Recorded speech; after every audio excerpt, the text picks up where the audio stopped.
When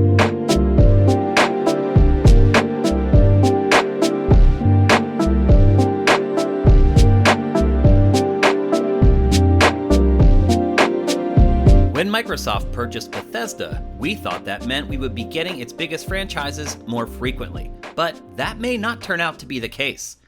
Good morning, good Friday morning to you. I'm Shane Satterfield from Sifted, and this is Good Morning Gaming for February 25th, 2022. The show is in our patrons' feeds bright and early, every weekday morning, and beginning next week, it will be published day and date for free on our YouTube channel. You can find our flagship show Game Face by searching your favorite podcast service. You'll find the podcast versions of the rest of our content in the same feed you found this. So Bethesda has tons of franchises that I would argue most of us are pretty interested in. There's the Elder Scrolls, there's Doom, there's Wolfenstein, there's Dishonored, there's Prey, and there are some new ones like Deathloop and the upcoming Starfield. Lots of great IP. At least personally, I felt like when Microsoft purchased the publisher that it would have a lot more resources and therefore its big franchises would be released a lot more often. However, some new reporting from VentureBeat's Jeff Grubb claims that that's really not going to be the case. But there's also a positive angle to this, kind of. Grubb is reporting that Fallout New Vegas 2 is in early talks at Obsidian. And the problem, according to Grubb, is that Bethesda doesn't want its properties to just sit vacant. Why would that be an issue now that it's been absorbed by Microsoft? Well, because Bethesda's A-team is working on Starfield right now, and after that, it will go into full production on the Elder Scrolls 6.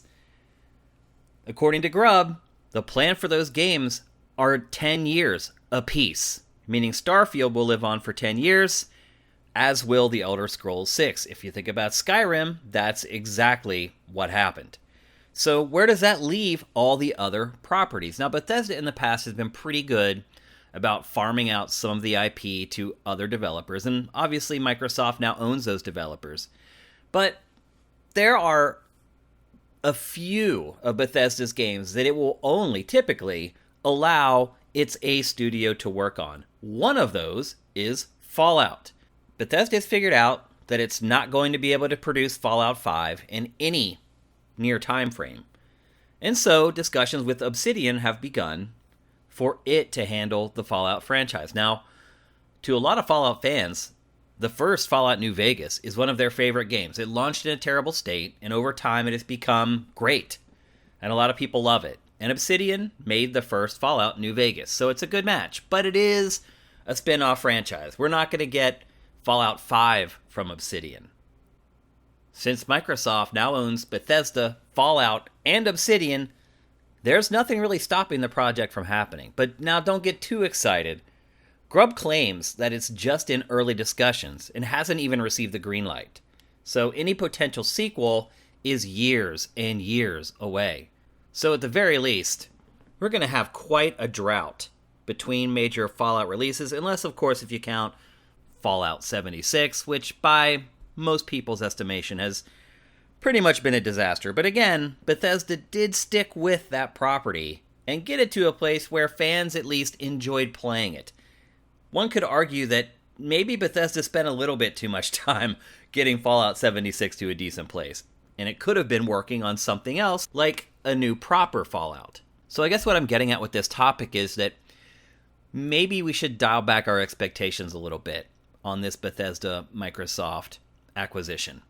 I really thought that Bethesda, with all the added resources at Microsoft, all the technical support at Microsoft, that it would take away a lot of the nuts and bolts of game development and allow the really creative folks at Bethesda to maybe kind of spin out of that A-team and form their own teams, and then therefore be able to get more games out. But it appears that Bethesda is going to keep operating business as usual. It's not going to make any changes to its development structure, and so we're just going to have to keep waiting one game at a time for its really big properties. And now for a couple more stories from the top of your SIFs.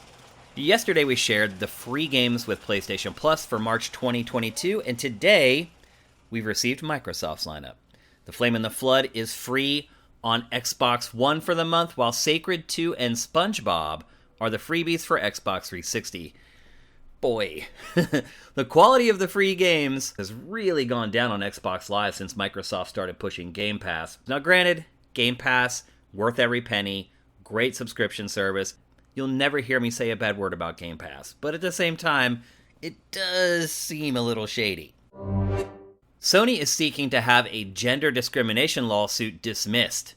Last November, a former PlayStation IT security analyst named Emma Maho claimed that Sony, quote, willfully violated, unquote, labor laws by intentionally, knowingly, and or deliberately paying women less than men for substantial or equal similar work.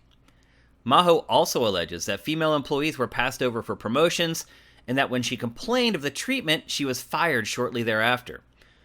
Sony's statement reads, despite the sweeping breadth of her lawsuit, the allegations in which SIE categorically denies, Maho fails to plead facts to support either her individual claims or the claims of the broad-based classes of women she seeks to represent. She fails to identify a single policy, practice, or procedure at SIE that allegedly formed the basis of any widespread intentional discrimination or had a discriminatory impact on women.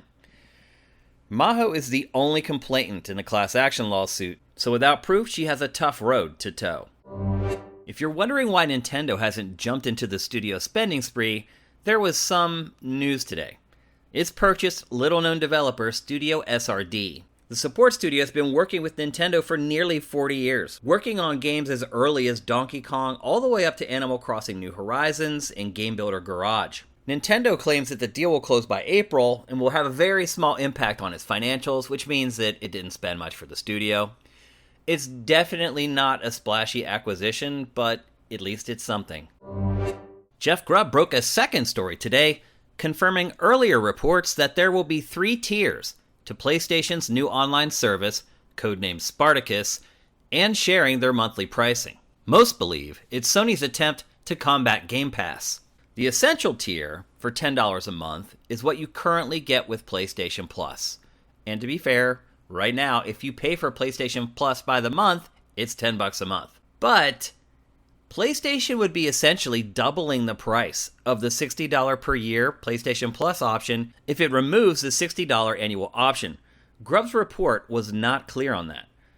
The Extra tier for $13 a month adds all the downloadable PlayStation Now games. And then if you hit the Premium tier at $16 per month, it adds game trials and cloud streaming from PlayStation Now. AKA you basically have Game Pass at that point.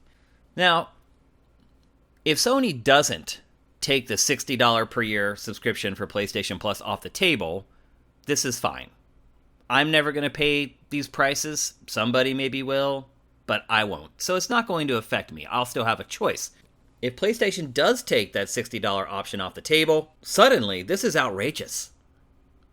And then you're starting to look at the same thing I just mentioned with Microsoft, how it's lowering the quality of its free games for the Xbox Live subscription in hopes of converting you into a Game Pass subscriber. And there were even rumors that Xbox was going to remove the $60 a year Xbox Live subscription. And then fans freaked out and it didn't happen. So even if it is in PlayStation's plans to remove that option for PlayStation Plus, I have a pretty good feeling that the fans will rise up and it will revert on its policies.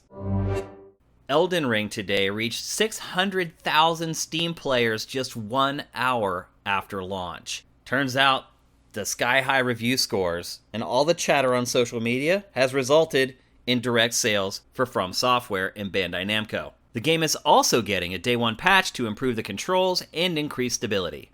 Surely, a lot of you will be playing it this weekend, so I wish you good luck.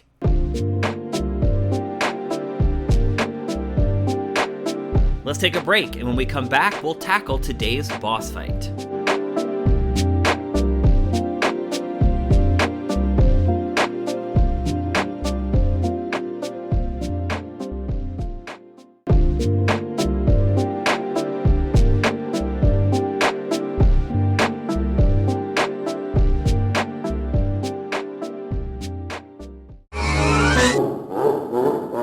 welcome to today's boss fight, where I tackle random topics that may or may not be related to video games. So this horror adventure game called Martha is Dead launched today. It's getting terrible reviews, so don't think about buying it or anything like that. But a couple weeks ago it was revealed that PlayStation had censored the game for release on its platforms, while the Xbox and PC versions would release uncut. Most of the cut content in the PlayStation version is based on desecrating corpses. One scene has you slicing around a face and then peeling it off. Another has you undressing a corpse, stabbing it in the belly, cutting open its womb with a pair of scissors, and then reaching inside to pull out a fetus. And the kicker is that the character that you do this to is your identical twin sister. It's all pretty grim stuff. You can find videos of the scenes all over YouTube, but I don't recommend watching them. They're gratuitous, gross, and have very little redeeming artistic value, at least in my estimation.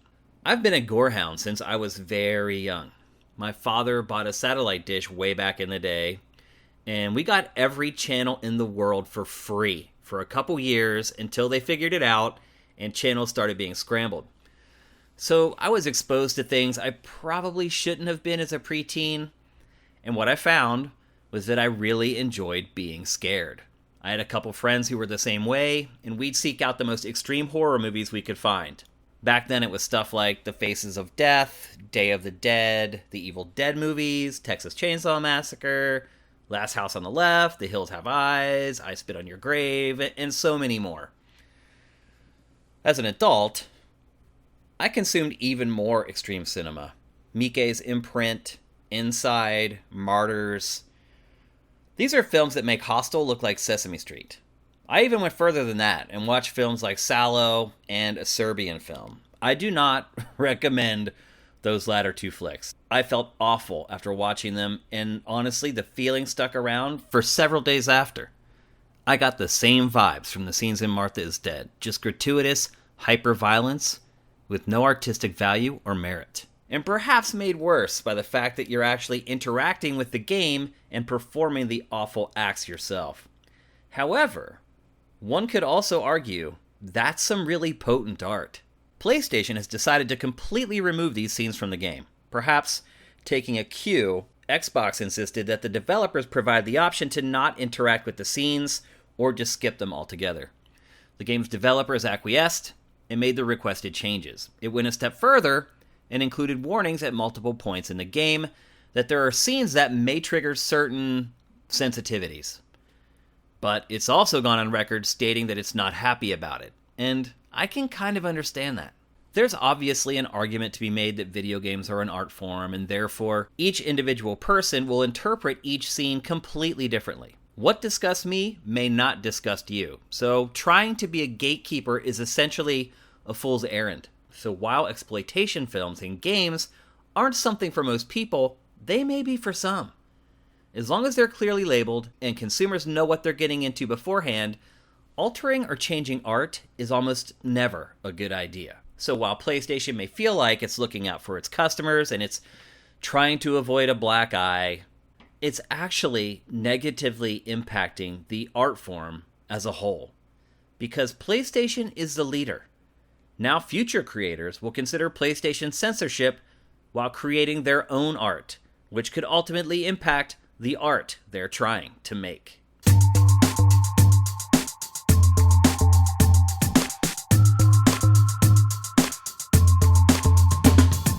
Thanks for listening to Good Morning Gaming. I appreciate every single one of you who listens to GMG. I'm Shane Satterfield, and you can do what the cool kids do and follow me on Twitter at Dinfire, and follow Sifted at Sifted Games. If you want to support us, head to patreon.com/Sifted. We'll be back with another episode on Monday, so have yourself a great weekend, and until then, make sure you seize today, because there will never be another.